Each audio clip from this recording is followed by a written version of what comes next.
It's a wild Wells through a goal, slots it beyond Fodringham, and the Millers are in front in the South Yorkshire derby. And for the first time in 42 years, Rotherham United win at Bramall Lane. On the edge of the box for Duffy, he can hit them, and he does. The Dolphin has scored an absolute screamer for Rotherham United. Rotherham United have secured their championship status for next season. Do me a favour, drop me off in Rotherham. Hello everybody, welcome back to New York Talk. This is the Rotherham United podcast. We have a game to talk about, which is a positive, isn't it? Still managerless. 4 weeks on Saturday since the Watford game, but we're still managerless as things stand. There's quite a lot happened since we last spoke on Sunday. We'll cover the Nathan Jones saga, and we'll talk about what the current... I can only call them rumours, to be honest with you, because you never know at Rotherham United what's going to happen. But the Liam Richardson situation, I don't know what to say, to be honest with you. Mick, how are you doing? I'm all right, mate. Thank you. Are you? Are you actually all right? No, not really. I'm trying to put a brave face on it. Yeah. Tom's back with us. How are you doing, Tom? Yeah, I'm good. Really good. Good stuff. That's and it. Danny, mate, how's it going? I'm doing all right, thank you very much. How are we all? Wonderful stuff. Wonderful. We wanted to be positive, and it's very difficult to talk Rotherham United to be positive in a minute. So we decided that it's the Christmas period. So we're now officially being the podcast Christmas time. Christmas hats on. Well, this is very, very tight, to be honest with you. Tom's got his Christmas jumper on. Danny's got the reindeer ears. It looks so bad compared to you guys, but I did only give you very, very short notice, so apologies. But I felt we needed a bit of a boost. So this is the New York Talks Christmas period has begun. Have I got to wear this all night? yeah, please do. Oh, come on. I'm going to have to It lock gives my people a neck laugh. in place to keep these antlers on because it's very hard with headphones and antlers. So Christmas hats. Swansea game on Saturday. Let's see some Christmas hats and get in the festive spirit, because that's all we've got to be positive about at the minute until we win. The usual says, "Good evening, everybody. What a farce! What a farce! Could not make this up." Gumbo says this will be depressing. We'll try our best. John Hensby, Mark Holland, and Steve Grundy are with us. Dave Lawton says, "Evening all. Think I've deleted Twitter. Anyone embarrassing from some so-called fans." Harvey Kelwick, Top Cat, is with us as well. Sarah Ogden says, evening, ladies and gents. It was nice. I saw Sarah on the school run the other day and we had a good chat about Rotherham United. Nathan Crabtree and Kim Hayward are with us as well. Mike Miller says, cheer up. It's the festive. In this festive season, there's a lovely new pantomime, courtesy of Rotherham United. He's the manager. Oh, no, he's not. Oh, yes, he is. Very good. I don't know where to start. Let's go back to the start of the week, Mick, because everybody was convinced that Nathan Jones was the next Rotherham United manager. Monday came and went, and it turned out he wasn't the Rotherham United manager. Reading between the lines of the Paul Davis article, maybe not even reading between the lines, that he just didn't fancy it, to be honest with you. Saw us play twice, and probably sounds like he's put his reputation above taking the challenge, which is fine. That's not a dig at him. That appears to be the situation, or maybe something else. I don't know, but it appears to be based on what he saw on the pitch that he's decided against it. Well, I mean, we also most of us saw us play at Hull, and I think most of us would turn the job down straight away after that, wouldn't we? Yeah. You know, because that was a dreadful performance. But the Birmingham performance, I don't think was that bad. Listen, he's got, as you quite rightly point out, he's got his reputation to uphold, and he'll not want a relegation on his CV, and he probably feels in his experience that there's not enough within this squad to keep the club in the division. So he's decided to move on. Fine, he's still getting paid by Southampton, I assume. So I'm not really mad to him, will it? You know, he's not exactly going to be in a rush to take a job. And given the events of the other night, the same night after he turned us down, I would suggest he probably won't be in. He won't be out of work for very long, because it seems that not only is the season to be merry, it seems to be sacked and all if you're a Championship manager. So we'll have to wait and see. But obviously the two sackings on, I can't even remember what night it was. It's just that they all blur into one, really. Yeah. I know. I think it was Monday, but it might have been Tuesday. I think it was Tuesday. Yeah, Swansea obviously coming to Saturday at the moment managerless. Sunderland are managerless. It's bizarre set of circumstances. So, yeah, it's up to him, innit? It's his career, and he does what he wants to do. So, there will be bigger jobs become available. There won't be many bigger challenges. Not many bigger challenges, no. Sarah said maybe Jones got wind of the Sunderland job, which we know how people talk in football. I don't think he was ever going to go Swansea, bear in mind what he did when he went to Swansea last time. But I think the Sunderland job, well, I've seen some names banded around, but I don't think he's going there either. Dave Lawton said he just thinks he maybe played us to go to his profile. It's frustrating, Tom, because we talked privately in the chat that we've got, and we talked on the podcast that we felt like it would have been a perfect fit. So it is frustrating, and it is a blow. This is a difficult one, and we'll come into this more in a minute. But do you put any blame on the club, sort of allowing him to take that time to take in 2 games before making a decision? No, because I think he's quote unquote, kind of hot property. I think if we get him, it would have been a fantastic appointment. So giving him all the time he needs and the resources he needs to come to the club was a fair situation to be in. I don't think we waited. I don't know how long we waited, really, in all honesty. It wasn't really clear, maybe a week or so, which I don't think is too bad. Let him come to 2 games to suss it out. And ultimately, he turned it down. I mean, you can't really blame either party for that. If he turned, in hindsight, I think it would have been the most perfect appointment. I think he would have been the most ideal manager, which made it too good to be true. So maybe it was in the end. Again, I don't think it's anyone's fault. I just think he saw the games, probably got wind of the clubs that were planning on sacking their managers and kind of thought I can maybe look at getting a club promoted here, not staying in the division, if that makes sense. So yeah, it does. And then it went quiet for a few days, Danny. There's now essentially confirmation that he turned us down, Gary Rowett turned us down, Matt Warburton's turned us down. This is what happens. This is what happens when you sack a manager without a plan in place. It feels like to me. I don't know if you feel the same, mate. I mean, there's no official word that we turned, that Matt Warburton turned us down. It could have been us that turned him down. I mean, that's clutching at straws a little bit, and I do think it is probably. You jingled them, Danny. Yeah, they've got bells on my antlers. Hang on.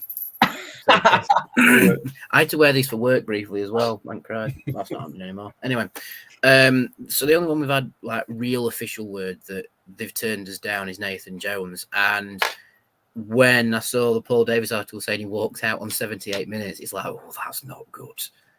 Normally you'd stay to the end to see the full thing, but if he's seen all he needed to see after 70 minutes and then went off home, it's like, interesting. But yeah, now Lee Richardson is leading the pack, if we like. But Twitter's been like a war zone on the IUFC hashtag with it all. Like, good grief, what's going on? Like, there was no official confirmation that Nathan Jones was coming to us. The only official thing we heard that he turned it down, which is like, all right, fair enough. But everyone thought he was appointed straight away. And it's like, no, nothing's ever confirmed fully until the club said so. It's the same with Gary Rowett and Mark Warburton. Like, the club's not said anything about that. And the only person we know got an interview was Mark Warburton. We don't know that Gary Rowett even made it to the interview stage. True. I mean, we've heard Liam Richardson's name mentioned as an interviewee. And I've heard bits and pieces that I'm not allowed to repeat about that as well. But it's still not confirmed. Today, we've not heard anything today. Might hear something tomorrow. It might be Monday. It might not happen at all. It might be Wayne Carlisle until the end of the season. We just don't know. But just for a message on everyone on Twitter, please calm down. It's been 4 weeks. It's a farce. Yeah, we're all a bit miffed about that. And we've all seen that there was no plan in place with sacking Matt Taylor. That's obvious now. However, suddenly starting the rumour mill like, oh, it'd be right funny if Nathan Jones went to Swansea. He's a Cardiff fan. Be like Chris Wilder managing Sheffield Wednesday. It's like, it'd be funny, but it wouldn't happen in a million years. But the yarn just unravelled on Twitter. Just everyone take a breath. It'll happen when it happens. Yeah. Just calm. We need calm. You know, I'm quite a stressy person at the best of times, but even I'm just like, it'll happen when it happens. It'll happen when it happens, and regardless of who it is, back them, back the lads, and pray that they get a set of runs, a set of results together, and they start playing really well. Yeah, just happy clapper, mate. That's what you need to do. Stop being such a Exactly. Exactly. Just everyone have a beer and calm down. That's what we need to do. So, Mick, we are where we are now. The strong rumours are from everybody, from Sheffield, Paul Davis, Alan Biggs, that Liam Richardson is the man, and the word used is imminent. We all assume that would be today. It's not today. That means that we've got to pull you off an emergency podcast at some point, which is quite annoying. But it's what we signed up for.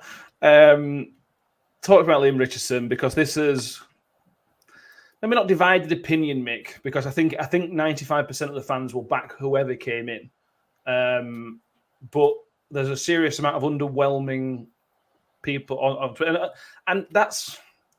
I don't want to be harsh on Lewisham because I think it could be and I stress the word could be a really good appointment. It could be exactly what we need, but bearing the names we were told about and the lines that Tony used about it being a guy with seasoned pro has been there and done it, it doesn't tick any of the boxes that we were kind of promised. No, it doesn't. It doesn't. But we know why Tony Stewart made the promises he made, because he only had one man in mind, didn't he? And I would hazard a guess he's still only got one man in mind. And I would hazard a guess that's why this has taken so long, because everybody else at the club probably doesn't have that person in mind, because they're sensible. So I suspect there's been some infighting. That would be and it is only, that is, I just want to preface that by saying, or whatever, that is complete my thoughts on it. I have no inside information. I've not read it anywhere, seen it anywhere, heard it anywhere. It is just my thoughts on it. So don't be spreading that around as there's infighting in boardroom and there's scrapping on boardroom table. But I can hear a bell on Twitter already. Yeah, precisely. Because the point that you made earlier on there, Matt, we've had nothing from the club, nothing at all. So nobody actually knows anything. All this information that's been shouted out on social media, all of it, with the exception of some of the bits and pieces that have come from official news outlets, is speculation. All of it. So we just don't know. For me, in terms of Liam Richardson, I think he's in Matt Taylor, Paul Warne mold. Sorry, he's a young manager. He's got some experience, but not a great deal, so he doesn't fit that bill that Tony Stewart talked about in the first place. What I've read about him and his ideas about the game are the way that we, as a football club, and all football clubs, should be going. The days of bullying players into submission are long gone, and quite rightly so as well. So for me, I think it's a decent appointment, and I would have been happy with him at the start of all this debacle, and it has been a debacle. So for me, there's got to be a reason for that, and in my view, my personal view, that is the chairman. I think the chairman is digging his heels in because he wants Steve Evans. And until I see Liam Richardson holding a Rotherham United scarf, I won't believe any rumour about anybody coming. I personally have a sneaking suspicion that at some point this season, Steve Evans will end up in that dugout at New York Stadium, in that home dugout. That's my view. I hope to God I'm proved wrong, but I think Tony Stewart has got it in his head, and once he's got it in his head, that's the end of that. I hope I'm wrong, and I hope we see Liam Richardson announced tomorrow morning. I really, really do, because I think he'll be good for the club longer term. It may well keep us in this division. If he can get this team playing the way that they're capable of, the way that we like to see them play, in terms of the high press, the high energy, getting the ball in the box kind of team, then I think we'll be all right, because we've got the players to play that in that fashion and to get the results from doing it, and couple that with the teams that we play that all like to fanny about with the ball around back, none of whom are good enough to do it consistently well, we'll pick up results. But it remains to be seen whether he becomes manager or not. There's, as you can imagine, and as you've seen on social media, people have got an opinion about this, and good. Some are stronger than others, but good. It's good that everybody's got an opinion on it. Mike the Miller says the PR at Rotherham United over this managerial situation has been appalling. Mike the Miller says they've treated the fans with contempt. Tony Stewart was only interested as long as we keep the cash rolling in. It's not been great. I can't argue with that, to be honest with you. Dave Lawton says that's his point. Make the realistic appointment was Liam Richardson at the start. Richard says Tony Stewart said there were a lot of big names throwing their hat or throwing their letters in the bag or whatever they did. We said my RUFC case. I think it's a joke. We've waited 4 weeks for some underlying appointment, especially after what Tony Stewart said. Yeah, look, Tom. If Liam Richardson would have popped up on the Wednesday after we sacked Matt Taylor on the Monday, we'd have all gone okay. You know, I can give. We could reel off reasons why Liam Richardson's a good appointment. Somebody else could reel off more other reasons why it's not. But if it had done quite quickly, they've gone right. There's a plan in place. They've got this guy in. Let's crack on. It's the 4 week. Like I said, we're coming up to 4 weeks on Saturday since that Watford game when essentially Matt Taylor was sacked, and we're coming with the guy that we all probably thought was realistic in the first place, and that feeds into the frustration of all this, and that's probably put pressure on Liam Richardson more than there would have been had he been appointed to start with. Yeah. I mean, it's always tough to say because we don't know what goes on behind the scenes. You know, as Stewart said in his wonderful Sky interview about how there were names being thrown in the hat that were big names, probably names that he wasn't expecting. As soon as he saw them, his eyes probably lit up. So Richardson must have been an afterthought after that. And you would naturally, I think any of us, as soon as you see the likes of Nathan Jones being interested or Gary Rowett, you go to them straight away. So I don't think it was a case of he was overlooked almost or a realistic appointment, because if somebody applies for a job, you'd like to assume that they want the job.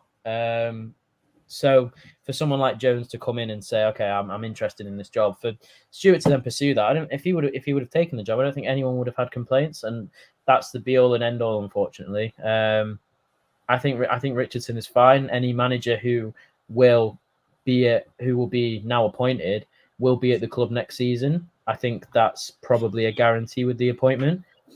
Would Jones be with us in League One? Well, and then you start from scratch all over again. I think Richardson would be. I think a couple of them would be. Him being probably the main one to then rebuild again. I don't think we have the squad that will. I think we have a squad that will keep us in the division. It's just about the man at the helm, and I think getting the best out of said team.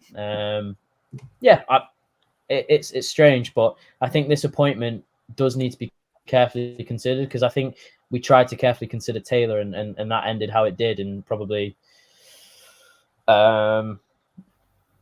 prematurely, maybe. I don't know. It just seems like it was a case of they don't want to make the same mistake again, so they're taking more time. Again, 4 weeks is a bit absurd, but I think you've got to be careful with stuff like this, especially when you consider that this is going to be the guy who's going to be in charge next season. And you know, when someone like Nathan Jones comes along, it's hard to say no to him and pursue other avenues, more realistic avenues, when he has come along and said that he wants the job, because that is be all and end all a realistic option. Again, it's tough to say. We don't know what goes on behind the scenes, but I personally am. I think everyone would be underwhelmed post the names that we've been linked with, no matter who comes in.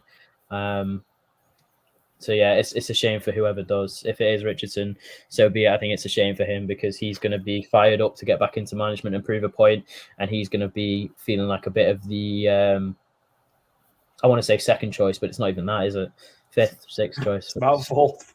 Yeah, at best fourth, I think. It's a shame. Yeah. Jack McCall says Sheffield United have shown that we have to our recruitment process is embarrassing. You could, I think you shouldn't really compare that. I mean, what Chris Wilder were tipping himself at Rotherham job a month ago. in my opinion, as a way to push Sheffield United to get him back in. I disagree with that, to be honest with you. I mean, yeah, they've appointed a manager immediately, but the way the sacking of Paul Eckingbottom was handled was atrocious. Absolutely atrocious. Awful stuff, yeah. So yeah, they may have appointed very quickly, and Chris Wilder at Sheffield United will have a honeymoon period and then be back to normal. He's still got the same owners, still the reasons he left there in the first place haven't changed. So they may have, on the face of it, done a decent job, but I remain to be convinced on that. But the handling of the sacking of Paul Eckingbottom was just a joke.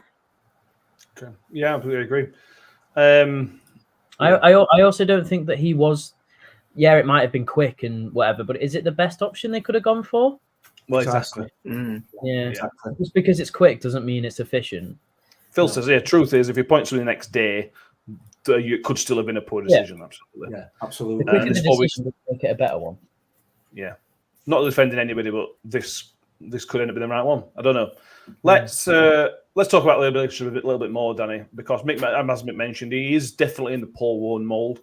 You listen to a few, or read anything about his time at Wigan. He seems a very popular guy in terms of players. He seems a nice guy. The way that Wigan played was pretty similar. It's that high press kind of game, just pretty organised and making things difficult for the opposition. I do think, again, from the outside, having not watched his football every single week, that I always thought he was better tactical than Paul Warne. I always thought he had that edge and ability to change things up. He wasn't stuck in a formation like Paul Warne was. So from that point of view, if we strip everything back and take away what Stewart said about experience and everything else, strip everything back, he fits the mould of a Rotherham United manager for me, and I think that's the most important thing, really, I suppose. Yeah, I was going to say he's sort of cut from of a similar cloth from Paul Warne in the face of, like, he's a nice guy. I imagine he's more of a man manager as well. But in terms of football managerial ability, I think Richardson's like quite a ways above Paul Warne, because he cut his teeth being Paul Cook's assistant, didn't he? And then sort of got the Wigan job, whereas Paul Warne was sort of thrown in at the deep end and learnt on the job, basically. And look how much Paul Cook has struggled since Richardson left him as his number 2 and took over at Wigan on his own, you know. I personally think Richardson was very hard done by the Wigan board. Incredibly. Very hard done by, because you saw how Wigan came to our place and played. All right, fair enough. We had Woody and Peltier as interim managers, but at the same time, Wigan were well drilled, organised, they pressed high, but they were also better at long ball than us, which almost sounds alien. So yeah, he sort of. I mean, we said this about Nathan Jones to a point. Like, they sort of fit the mould of what we think a Rotherham United managers should be. You know, being able to manage, but shape it tactically when you need to, and not sort of have a rigid system. And if we do get Richardson, which at this point in time, no matter when you're watching this in future, it's still an if. I think he will be able to get a tune out of the players. Whether that keeps us up or we go down, we'll have to wait and see how the results pick up from that. But I will say that Richardson won more away games in one sitting at Wigan in the Championship than we have in 4 seasons. So, you know, a lifetime contract. Yeah, so if he can instill that ethos into us and change it, it might not happen overnight. It might be a slower process, but if he can put that system into us, then happy days and break the mould. And maybe we need someone to break the mould a bit. Yeah, I agree. I think we said last week, we talked off air on Sunday's episode that I think we need a fresh break. I think Wayne Carlisle has done great, but we need a cut from that, not a negativity, but that baggage almost. So hopefully Rich is going to bring his own staff in, and we can go from there.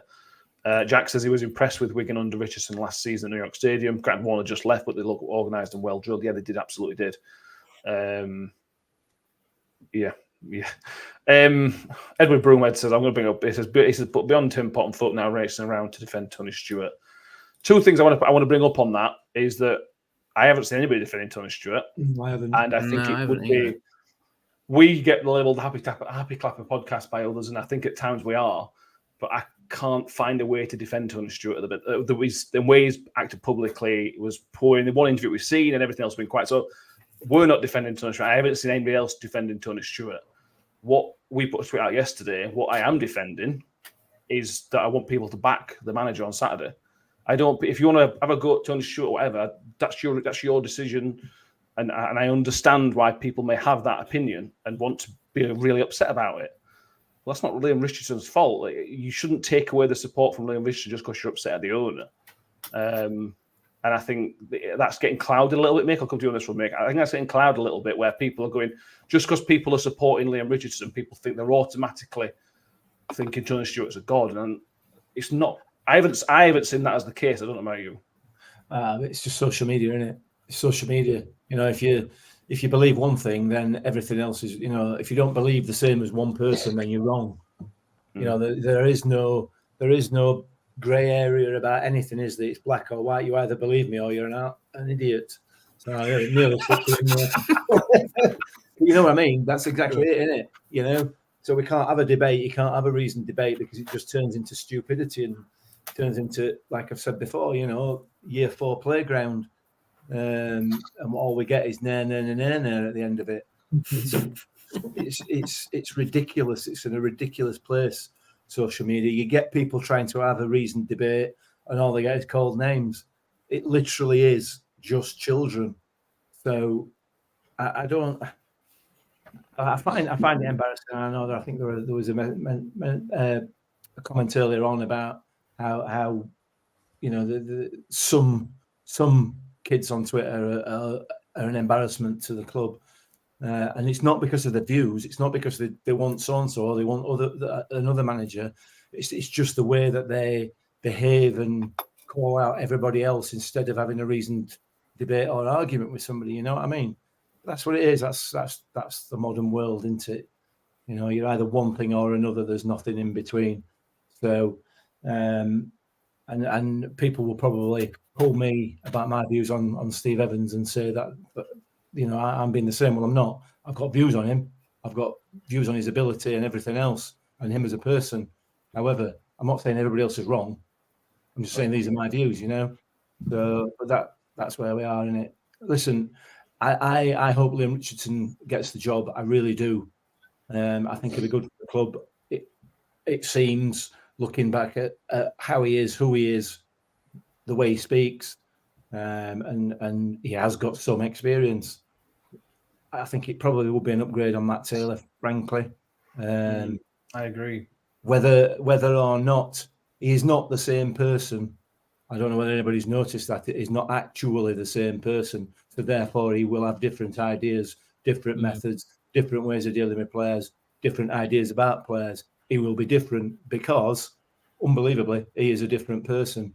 So, we give him a chance and we go, hopefully, get behind him and don't start. Well, I guess don't start calling him out on Twitter. It's already happened, hasn't it? Some of the comments are just mind-boggling, really. Have you seen that Lee Richardson started blocking some fans on Twitter already? Well, I don't blame him.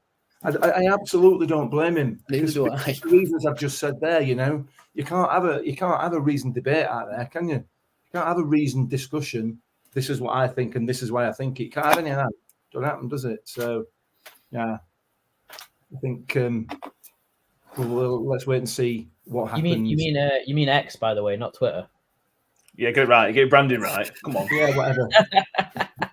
I'm too old to change it now. It'd be like calling Facebook wordable or something like that. Yeah, nicely. It's Twitter, and it will stay Twitter. Because the link that Matt sends me to join this stream still says twitter.com/ Put a bird on my that computer. So there you go. Yeah. Is the right man for the job under the circumstances? Probably. And I think as well, people forget that Richardson has more championship experience than just managing Wigan. Loads, yeah. Yeah, because he's been the number 2 to a few championship sides at Wigan as well, I think. Yeah, Wigan was a good, decent team. So he does know a bit more about the division than he lets on, if that makes sense. Shame some of our fans don't know a bit more about football, innit? Yeah. Yeah, I mean, That's sometimes it's too. sometimes it's just kick ball that way, score goal. Yeah, Whereas it's like, Danny, you've missed a bit there. You've got to run up and down line, screaming and shouting at everybody, throwing things. Yeah. You've got to do that, and then no matter how well they've played or anything else, after the game, you've got to call them out, berate them, and everything else, and scream and shout at them. Then you can start to be a decent manager. Yeah, pick the odd one or two out of the team that you don't really like, and sort of embarrass them in front of the rest of the teammates. That kind of thing, you know what I mean? Just basically bullying a few, and then you start to become a proper manager. Let's move on. I like how me and Mick are on like sort of the same wavelength. Right. That's a rare thing I'm liking this. I think we're all on the same wavelength, to be fair. Phil says he had a healthy budget at Wigan. Things went down quickly when the money dried up. Yeah, that's true. But I think the issues at Wigan were a bit more complex than that. And it was quite complicated because they signed Ashley Fletcher in front of us by paying loads of money, but they didn't really get anybody else in the transfer window. It's quite an odd situation at Wigan last year. But like I said earlier, I could give you 5 reasons why Liam Richardson is a great appointment. Somebody else could also give me 5 reasons why it's not a very good appointment. That's the type of manager that we're going to attract as a football club, isn't it? That's Rotherham United. We're not Leicester who can attract the best manager that's going outside Premier League or Leeds or whatever. That's always going to happen. Jamie says, I think it was just the situation of going on holiday and dealing with the manager that when he got back. Yeah. Like I said, we're not defending that at all. Not defending the situation. Sarah Ogden says, why would you want to come to a club where you're blocking fans already? I don't think I would. No, probably not. But that's why you can block people. That's the best thing. But that's why most football is not even on Twitter, isn't it? That's the reason. Paul Warren said that quite a few times, that he'd love to be on social media for one thing or another, but he couldn't do it as a football manager. I can't wait for this to be over. I'm so excited to be there as a manager because it's been tough, Tom, to be honest with you. Not just what you're going to. We'll go on Twitter or whatever, X, every day on Facebook or whatever, and you just look at the news, look at this, that, and the other, and it's just filled with rumours or arguing or this, that, and the other. It'll be quite nice just to be able to talk about a football game and the manager that's in charge of it and discuss the performance. It's going to be quite nice to go back to that. Yeah, nobody likes the unknown and nobody likes the apprehension, and I think it stirs discomfort within the fan base. Especially with the lack of, I'm not saying it could have been handled any differently. It probably could have been handled better, but the lack of communication from the club and how we kind of get it through unreliable news sources rather than the club itself is difficult as well, considering the time that it's been. It's just always nice to be in the know. Too many conspiracy theories and rumors flying about for my liking. I've basically not gone on Twitter for the past 2 weeks because it's just pointless and boring. I get what people send to me and that's about it. I can't be bothered with a manager search anymore. When people said it's Jones, it's Jones. If people say it's someone else, it's someone else. You've just got to take it at granted. So it's nice to now be in the know of it will happen in the next. I mean, we're still in the unknown because it was meant to happen imminently, which you would suggest is on the day. And it hasn't, so it's either tomorrow or imminently is again a lie, or something else has gone wrong. But either way, it's fine. It would be nice to finally know who's in the seat and can kind of take us forward from there. Even if they come out and say it's Carlisle for the rest of the season, I don't think fans will be happy, but I think there'll be a sense of relief about it because it's finally come to an end. Yeah, it's frustrating. Yeah, it is. Where do we go? Where do we go from here? To New York Stadium on Saturday. That's where we go. To New York Stadium on Saturday. I'm sure 95% of people will get behind Matt Taylor. That's kind of time it's been. Andy P says, speaking to friends, I always think people will have warmed. I think he means the idea of Richardson. I genuinely think he'll get the more vocal fans on side when he's battling style. Which is style. Yeah, I think you're right. I think you're right, and that's what we lost on the Matt Taylor. This is why I think it probably is an upgrade. We're going to start talking about Swansea game in a minute.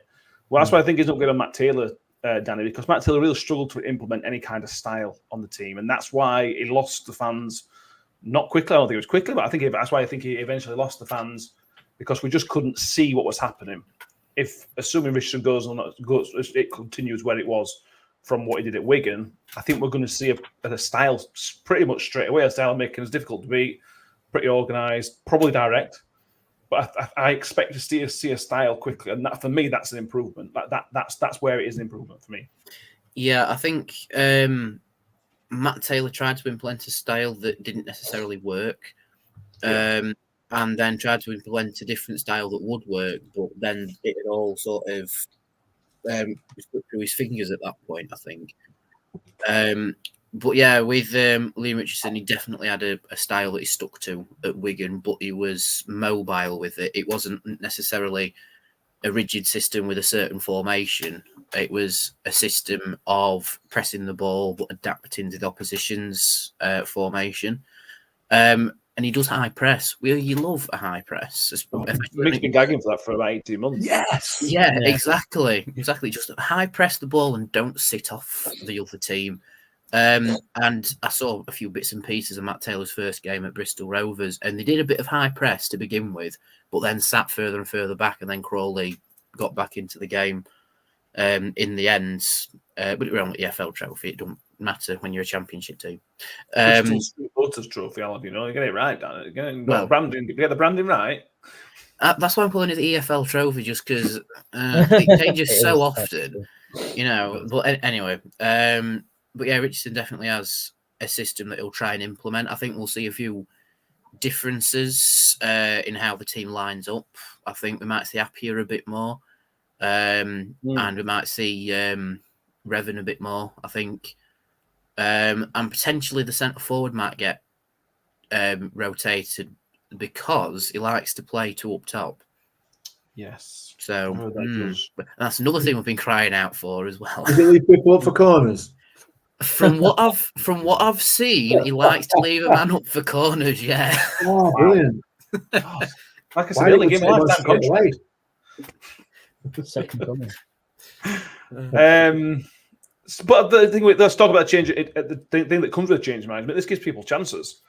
For example, when Paul Warne after Matt Taylor came in, Odoffin got this opportunity and took it with both hands and became this guy we all love. And Appiah is maybe going to get more chance. Sorry, you maybe can see a bit more of Tom Hughes or Georgie Kelly getting more chances because of a guy who maybe understands their game a bit better and play them. So it's potentially quite an exciting time for the players when the new guy comes in to impress them, and that in itself breeds better performance, doesn't it? Because the players want to try and impress and become a regular. Yeah. Was that addressed to me? Cool. Yeah, Gunner's making it. Because I've got this over my ears. You've maybe put this on it's over my ears. Yeah, it does. It does. And it, we've got players out on loan who may well get another opportunity. I know you've starred one of the comments from earlier on about Peter Koso. That's been a bit of a topic of conversation on social media today, and absolutely rightly so. He should be back at our club. Because he should never ever have gone out on loan. It's beyond me why that happened, and that was a major mistake on the part of Matt Taylor for me. And it may well now be irretrievable, that situation. It may well be that we end up selling him. So we'll have to wait and see, or having to sell him, assuming that Dara can afford it, which he'll go on and on and on about the fact that he can't, and then he'll do it, won't he? So. But yeah, it does present different opportunities because it's potentially a different playing style. But arguably, I'm not convinced we've particularly got a playing style at the moment. It does seem very difficult to, as a supporter, to put your finger on exactly how we're supposed to be playing. And given what you just said there about the Bristol Rovers game in the EFL Cup earlier in the week, it sounds like he's already implementing that same set of circumstances down there, and it didn't really end well in that game, did it, for him? So we'll have to wait and see. But yeah, it does. There are players that could step up but we'll have to wait and see. We're making an assumption here still that the rumours are true, and I like I said earlier on, I'm not convinced at the moment that they are. I hope they are, but I'm not convinced. Yeah, frustrating, but there we are. Let's talk about the Koso situation. Where do we have the question? Shelley says, this was from earlier, what do we think to DMAC about Koso? For me, he needs to come back here. Aaron says, seems like Koso's probably going to go to Peterborough on a permanent. And somebody, Jack McCall, says, Koso needs selling, good player, but he says be disrespectful to the fans, to the club and the fans. I think one thing's for certain for me, Tom, that he can't stay at Peterborough on loan. That is the only certainty for me. He either comes back and plays for Rotherham United, or somebody else buys him. Those are the two outcomes from January onwards. It cannot be he stays on loan. Yeah, no, agreed. He is, especially being their captain as well. He means a lot to them, which is a stupid move from them, isn't it? Stupid, stupid. It's not a good decision from them. He needs to come. Realistically, he's not been disrespectful to anyone. I don't see anywhere where he has outwardly been screaming at people, doing this, that, and the other. All he's done is remove Rotherham from his social media presence, which a lot of footballers are probably told to do. I don't know how much of it he actually had. In regards to blocking people, he's blocked people who's potentially, not nice to him in comments. It's petty stuff. He's blocked a couple people on social media. It's not the end of the world. I block people on social media. It happens. It doesn't matter. It's petty to think that this is going to affect him as a person. And again, he is not 32 and with kids and a family man who is, proper full of, self-confidence and all this. He's still a, developing young player who, if he gets a hurtful comment, he might go, well, I don't want to hear that again, blocked. It's standard stuff like that. And in regards to the manager situation, I think it was Taylor who probably maybe not pushed him out, but probably didn't want him there. Maybe a bit harsh saying that. I just think I think we can probably recall him. If he wants to play for the new manager, he wants to play for the new manager. If he doesn't, then a club can come in for a six-figure bid. It's simple as that. He's a young fullback, attacking fullback, which you don't get mainly, and he is captain of a playoff League One side. I think they're playoffs. He is a valuable asset for any team, and anything less than six figures is probably. I don't think you take. No, I don't know. I just think it's a lot of, if he plays, he plays. If he doesn't, he doesn't. I don't see the big tadar about him. I don't see why so many fans are annoyed at him. He is, at the end of the day, a person. People do things and make mistakes. He's enjoying his time at Peterborough. Some people are saying in the comments that he's outwardly said if he wants to sign for Peterborough, if he's happy with players he's playing with, maybe he's just making that apparent. He's not. I don't think he's ever said, I want to sign. In an interview, he said, I want to sign for Peterborough United. I don't think that's ever been said. And if it has, correct me. But yeah. He has said that. I haven't seen it either. No, I agree. If I had to guess, I would say he's been asked, "Would you want to stay at Peterborough?" And he's probably gone along the lines of, "If the circumstances were right, then probably something like that," which is fair. Yeah. No, it is fair, and I don't see why people are getting so mad at that. If one of our loan, if a loan player for us said that, if Fred came out in an interview and said, "Would you see your future lying here post your loan?" and he went, yeah, if everything fits, then I probably would do. He goes back to Luton and has a fantastic season. Nobody's going to be mad at him. No Luton fans are going to cause hate on him. It's just, I think he's just a passionate player. I think that's it. And I think he plays for whichever club he plays for. And if he plays for us, I think he'll show the same passion as he has for Peterborough. I just think it's very silly to write him off as a this, that, and the other because of some blockings he's made on social media. I just think it's a bit kind of grow up. Yeah, I'm amazed how much we're talking about blocking people on social media today. I was shocked when I woke up first thing this morning. I didn't think that's what we're talking about in this episode. We're going to end up getting cancelled somehow, aren't we, lads? If you want, not a problem. I can make that a very quick and painless process. Can I just chuck 2p on the Koso situation?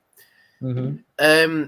From what I've seen anyway, the only comments that we've been told are from Koso, saying that he wants to stay at Peterborough, is from Peterborough's chairman, right? Yeah. Who is a prime example of why chairman should be a bit quieter on social media and not pipe up as much as he does, because our Rotherham fan base is blocked by Darren McAntony, right? Yeah, I'm blocked. Exactly. I feel like I'm the only person who has an opinion on him who isn't blocked. Also, Darren, if you're watching, that's my handle there if you want to block me. So anyway, but he's come out and said, Koso said that he doesn't want to leave. Yeah, because he's enjoying his football. You know what I mean? Why would he tell you? Why would Koso go, Dara, I'd like to leave, please? He wouldn't have said that, would he?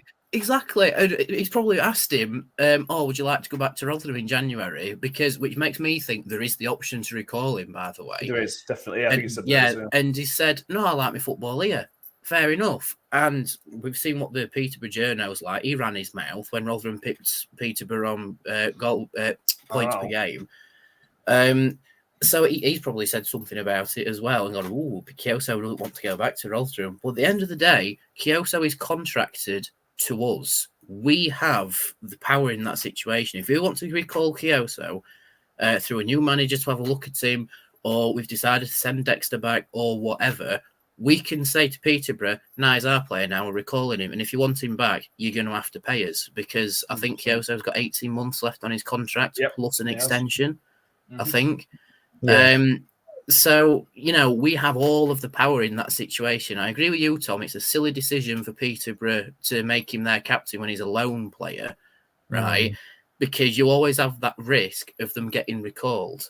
It was like, for example, if we were to have made Grant Hall our captain whilst he was still contracted to Middlesbrough. Yeah. It's a silly decision, but I can also get why, because he's probably come in, made a big impact and made pals with the lads, which is also another reason why he probably doesn't want to leave Peterborough. But football is a very cutthroat business. If we need him, or the manager wants to have another look at him, then he will be recalled. Regardless of what Peterborough's opinion is of him, he will be recalled, because we've got the power as the Championship club to do that. If Peterborough want to come in and pay us, was it 300k we paid for Koso? I think we'd get more for that, though. Yeah, we'd get more for it now. But if they don't want to pay up for him, that's their problem. Yeah. If we take a look at him and go, he's not really for us, and they want to pay up for him, fair enough, they pay up for him. Or we'll send him out on loan somewhere else, just to be, one of those people. We'll send him on loan to Barnsley, just to be funny. But the Koso situation is a perfect example of a player not getting on with the manager, being sent out on loan, someone else falling in love with him, but us still holding the power. If it was to come back to Rotherham, right, and put in a few good performances, it don't really matter what's happened on social media, because I think a lot of people are a different entity on social media to what they are in real life. For example, no. Exactly. Exactly. And there's two factors that play on my mind with this. One, he's a club captain at Peterborough, so he is probably going to get rid of the Rotherham United stuff from his social media whilst on loan from them and being the club captain somewhere else. And two, if fans have kicked off with him, of course he's going to block you. You know what I mean? No one wants bad energy in their lives. If you're being a bit of a one to him, he's probably going to go, blocked, can't be bothered with you. Because that's how the world is. But I'll have no qualms with Koso if he comes back and puts a shift in. That's me, though.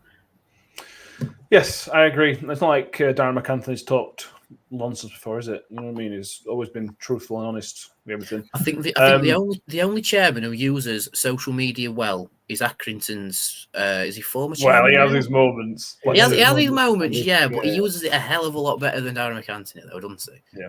But I would say, I think we've been in this situation on the other side before, haven't we? Where we've had loan players come to us that we've loved and been amazing, and they've said they probably want to stay, but they've gone back, or they've gone to another club or anything like that. Ryan Giles, not for often example. on this side of the situation, I think, is maybe the difference. Maybe I don't know. Absolutely. Swansea. Yeah. This is an impossible game to preview. We don't know who's been manager for us. Could be caretaker, could be anybody, and they ain't got a manager either. Well, it's funny because I've got an interview tomorrow afternoon at 3:00. Oh yeah. Big Tony's give me a ring this evening. I'm popping down at 3, and I'm going to stand on touchline and shout at people tomorrow on Saturday. Sorry. That's my job. I'm Fair doing enough. it for free. For free? For free. Wow. I say just standing in stands and shouting at people. I can do it on touchline. I get closer to the ref. Just in case, just Josh Smith, referee. Oh, brings us nicely onto that. Josh Smith, referee. He last refereed us at Bristol City last season. He was the one that gave Hugel that incredibly soft penalty. John Hens, Mickey, you going to leave somebody up for corners? Yes, I am. Yes, definitely. I'm going to play two up Victor. front. Yeah, Victor will be one of them. Yeah.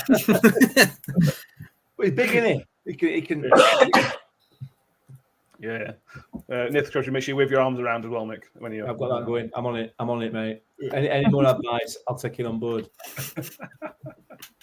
Tom, we got like to make it's.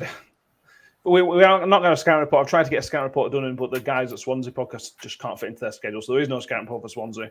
But again, Tom, there's probably not much they could tell us, to answer, because Michael Smith's just been sacked last week. I couldn't tell you what to expect from them, and I couldn't tell you what to expect from us on Saturday. No. Did you just say Michael Smith, by the way? I think you did, yeah. Yeah. Duff. Change of career. Yeah, no, I don't. Who takes over for them? Their assistant manager? It's an assistant. Yeah, they're Who is? well. They tried, Who is? Yeah. Nathan Jones is a ex-assistant manager. Is it? Oh, Yeah. The subplots. They're having their own problems. They've tried to get a coach in from Spurs, who has apparently turned down. Spurs have turned. So Swansea are in problems trying to get somebody in, even though it's only a few days ago. I just think they're gonna. I think we've got the edge because our manager has been in longer. So all you can really say. I think we'll go with a similar team that played against. Who was it? Birmingham. Feels like ages ago, that. It does feel like a while ago. I think we'll play the same team that played against Birmingham, and we'll probably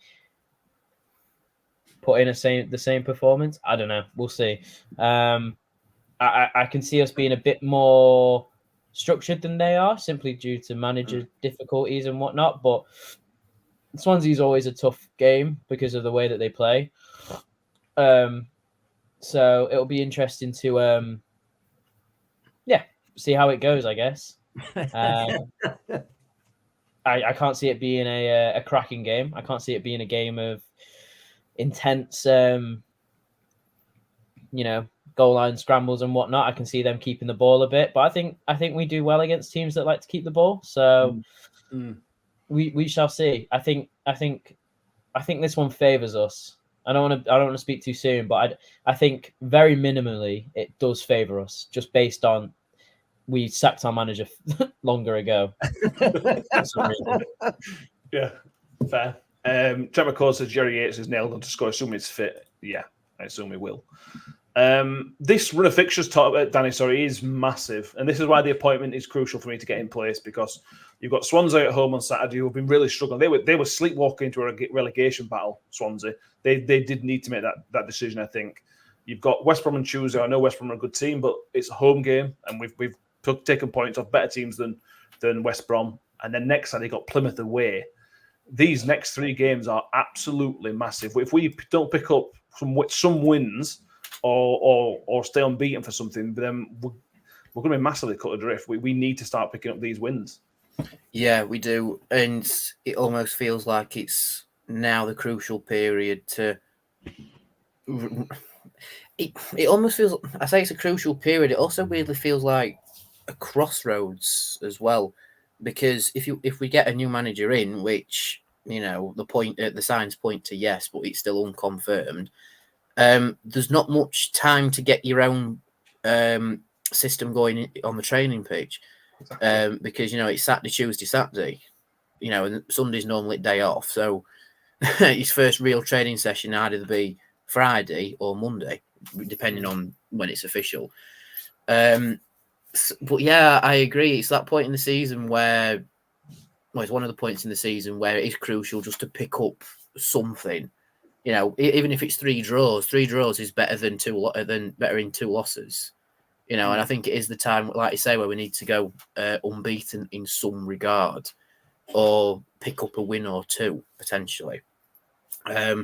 So it's like the pivot point. Do you hang on and wait, or do you get the new man in regardless of what they're asking for, just to get a bit of time with the players and see how they perform on the pitch? But it's a set of games where Swansea are bang out of form because they're the same as they've basically got the same form in their last 5 of us. I believe it's 3 draws and 2 losses in the last 5. Swansea have 2 wins in 9. We have 1 win in 9, I think it is. So we're in quite similar veins at the minute. So it could be our chance just to just give it a nudge and get an improved result than the last 2 draws at home. The real sticky point, I think, will be Plymouth. To be fair, that's where you'd need to cement that change in ideology. And the West Brom game, similar intensity to the Leeds game potentially, and then we might be all right with it. But that's a discussion for the Sunday show.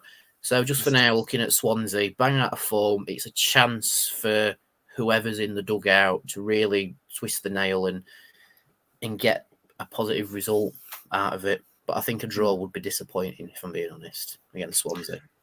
Yeah, Matt, those are 7 points adrift. Home draws aren't much cop. Yeah, exactly. He also says 2 home games coming up. We need 4 points at least, don't we?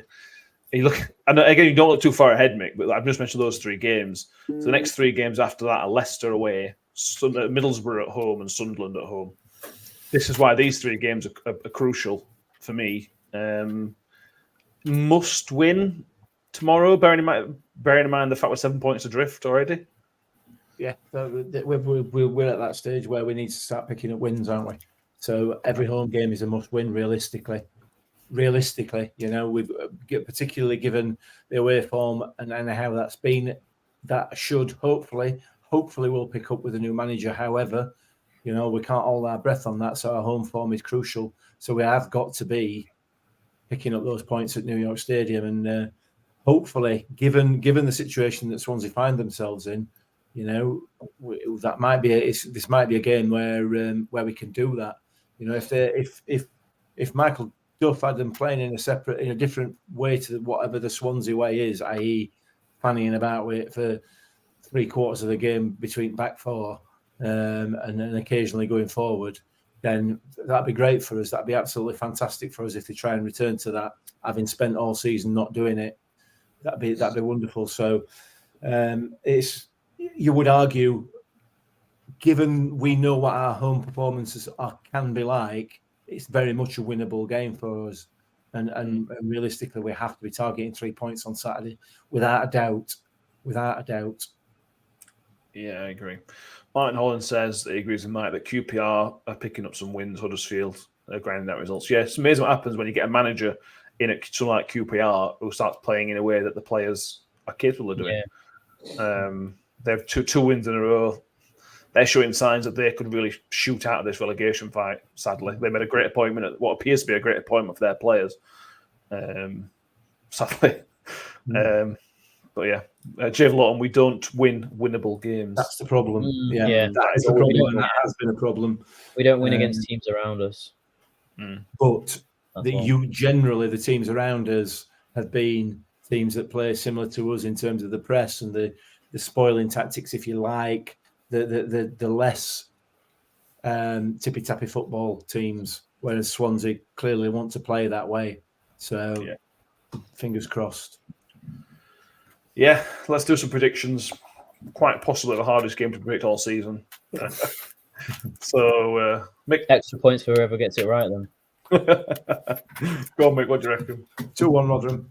No. 2-1. Yes. Predictable. Tom? I was going to go 2-1, but I'll go 2-0 to be different. 2-0. I've gone 1-0 for us. Danny? I'm trying to look at Swansea's formation. According to Footmob, they play the Christmas they play the Christmas tree formation. 4-3-2-1. How fitting. Yeah. So that may cater into how we played formation-wise against Birmingham. To be fair, I think you're taking this too seriously, Danny. Yeah, Danny. Yes, I am, because we've talked for 50 minutes about social media and a manager that isn't our manager yet. So it's like, right, let's talk a bit of football tactics, shall we? But if you want the prediction straight out the doors, I reckon Rotherham's going to win 3-2. Oh my God. No, do your football thinking again. Do you?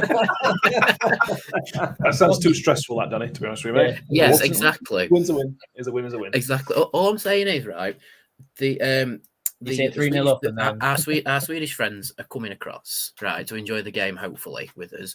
And the last football game they went to, I went with the completely nuts prediction of 4-3 to Hammarby, right? And it happened. I can't It did actually stand happen, yeah. So I reckon it's going to be 3-2. The issue with that type of performance is if you are emotionally invested in that game as your team, it's heart attack material. And Danny, at my age, I can't be dealing with that. So I'm going to be flipped out on the train after. I'm telling you. But I'm 3-2, and if I'm wrong, then I have to do some sort of drinking forfeit later on. But we'll see. So yeah, 3-2. I reckon if we stick with the same formation we played against Birmingham, then it might be a bit of an overload in midfield. It stops Swansea playing their tippy-tappy football and might prove a bit more fruitful for us because, a bit more of a through ball, non-bail latches onto it, and we're in business. Fair enough. I would go unchanged from last time, but I don't think there's any point going through it because I just don't think we know, do we? We could all say one thing or other, but we just don't know because we don't even know who's going to be in charge, do we? So, predictions: Gumbo says 1-1. Johnny says 2-2. Martin Hall says 1-1. Terry Perry says 3-1 to us. Millers says 2-1. Sarah Ogden, Miller says 0-0. Apologies. Sarah Ogden says 2-0. Sarah Ogden says 2-1. Palmed says 2-0. Kim Hayward says 1-0. YouTube users 2-0 to the Millers. Reg thinks Liam Richardson will be here. He thinks 3-0 to the Millers. Graham Lindley's positive at 2-1. Phil says 1-1. Darren Coward says 3-0. Actually 3-0. 3-1 says Freezing Fury. And we'll finish on Davy Hope 4-2. He wants Liam getting wrong around New York Stadium like Liam Gallagher chant. So there we are. So we've done another episode where the conclusion is that we ain't got a clue. Is that not clear by my score prediction? Yeah, basically, yeah. We don't know what's happening at Rotherham United. I said at the end of the last episode, I would be surprised if we don't have an appointment the day after. We're in the same situation where it would be no surprise to anybody if we made an appointment tomorrow. But would you be surprised if nothing happened? Would you be surprised if it got to Sunday night, next episode, and we're still managerless? None of us would really be surprised, would we? No, not really. No. So we will do an urgent podcast. Go on, Mick, sorry. I'll just say it's a sad state of affairs, but anyway. It is. Yeah, it is where we are. At least we'll hopefully get some information tomorrow. Where even if the manager was not announced, I would expect a pre-match press conference with Wayne Carlisle or whoever is there. So that's the point. We've not heard anything about who's doing the pre-match. Normally that's up on a Thursday. Exactly. So hopefully there's something tomorrow. I don't know. Send Rob Scott to do it. I don't know. Just don't send Tony Stewart to do it, please. We will be back. If there's an appointment tomorrow, we should be back for an emergency podcast, maybe later than normal, just due to certain things. But we will be back with an emergency podcast, assuming that's not assuming if something happens. But keep an eye on. I don't know what to keep an eye on, to be honest. But thank you for being with us. Thank you for sticking with us very normally all through all this madness. We appreciate it. Make sure you subscribe. We're 1,296. I think we need 4 more subscribers. We want 1,300 before the new appointment. So we only need 4 more to get to 1,300 before the new appointment. So please do subscribe to YouTube if you haven't done already and like this video if you can as well. We will have an instant reaction on Saturday. It should be up quite quickly after we do it, in theory. We'll see how that goes. But we'll keep an eye on the socials. We'll do an instant reaction. Hopefully, we'll have a new manager to talk about now and a win and everything else. Mick, thank you for being with us. Thank you very much. No problem. Anytime, mate. Yeah. Sarah Ogden says it's their Works Christmas Do tomorrow. Should we have New York Talk Works Christmas Do if there's an emergency podcast? Yeah. Matt, I won't survive drinking 3 days on the trot. I have barely made it through. You're a young man. You'll be fine. I might be a young man, but my liver's about 104. Yeah. We'll see. Keep an eye on the socials. Thank you, Tom, being with us, mate. Appreciate it, mate. Yeah, of course. Always nice to be on. And Danny, pleasure as always, mate. Yeah, pleasure as always. I'm going to lock some alcohol in a cupboard with a lock and key. Thank you all for being with us. We'll see you next time. And up the Millers, and Merry Christmas. Merry Christmas. It's a Wales through a goal. Swansea beyond Fodringham, and the Millers are in front in the South Yorkshire derby. And for the first time in 42 years, Rotherham United win at Bramall Lane. On the edge of the box for Doffin, he can hit them, and he does. Doffin has scored an absolute screamer for Rotherham United. Rotherham United have secured their championship status for next season. Do me a favor, drop me off in